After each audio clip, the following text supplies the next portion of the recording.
we can move on to the next game. Interesting game. Jacksonville Jaguars taking on the Houston Texans in Houston. Right now, PFF is favoring Houston by a little over 6 points. Interesting matchup with the Minnesota Vikings last weekend. Not sure what to really make of it. Some questions about Houston's offensive line. Obviously, they didn't have Joe Mixon. They didn't have Damian Pierce. So I don't know if it's fair to judge them solely off of last week. But with that being said, they're going into this weekend favored versus a Jacksonville team that is struggling. And I guess the talk of the week has been Trevor Lawrence, a bust. I guess we could talk about that a little bit. And then a disturbing comparison for Trevor Lawrence right now. If you look at the actual numbers, they're bringing up the Daniel Jones, Trevor Lawrence comp, and it's not looking great. So what are your thoughts on Trevor Lawrence so far this season? What are your thoughts on this game? Do you expect Houston to roll? I mean, I could just say Trevor Lawrence feels like a cautionary tale of drafting the generational quarterback. And, it's crazy looking back at that 2021 draft and seeing how it's all shook out between Trevor Lawrence, Zach Wilson, Trey Lance, Justin Fields, and Mac Jones. On that draft night, pretty much every one of those teams thought they could be getting a franchise quarterback. The Jaguars were sure of it. And fast forward one season, Mac Jones was a Pro Bowl quarterback. Things were looking up for that 2021 quarterback class. And now here we are in 2024. Mac Jones is backing up Trevor Lawrence. And Trevor Lawrence is, looking like he's regressed. I mean, at the end of that 2022 season, he was looking like one of the, he was looking to be ascending as one of the better quarterbacks. Everyone trusted that he was going to be developing. Everyone could agree that Doug Peterson was a great coach for him.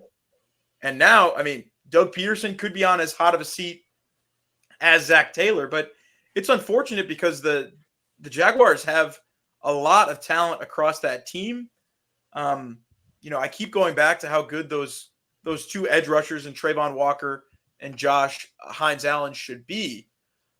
But I think that this will be the game that, this will be a game where the Jaguars are playing a little too desperate, a little too aggressive. I think that CJ Stroud's going to get right after the issues against the Vikings last week. And I think he's going to be able to spread the ball around for the first time this season, really, to those three receivers in Collins, Dell, and Diggs.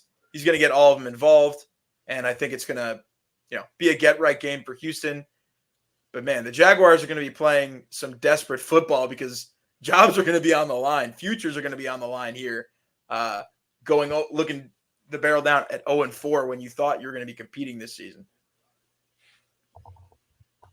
I thought one of the bright spots on that Jacksonville offense has been, the connection with Trevor Lawrence and Brian Thomas, even despite the fact, that they only scored 10 points. But yeah, Pat, I'm kind of with you. I don't know if I think the doubts are both starting to creep in on Doug Peterson and doubts about if Trevor Lawrence is the guy. I mean, two touchdowns, one pick, 529 yards, through 3 games so far.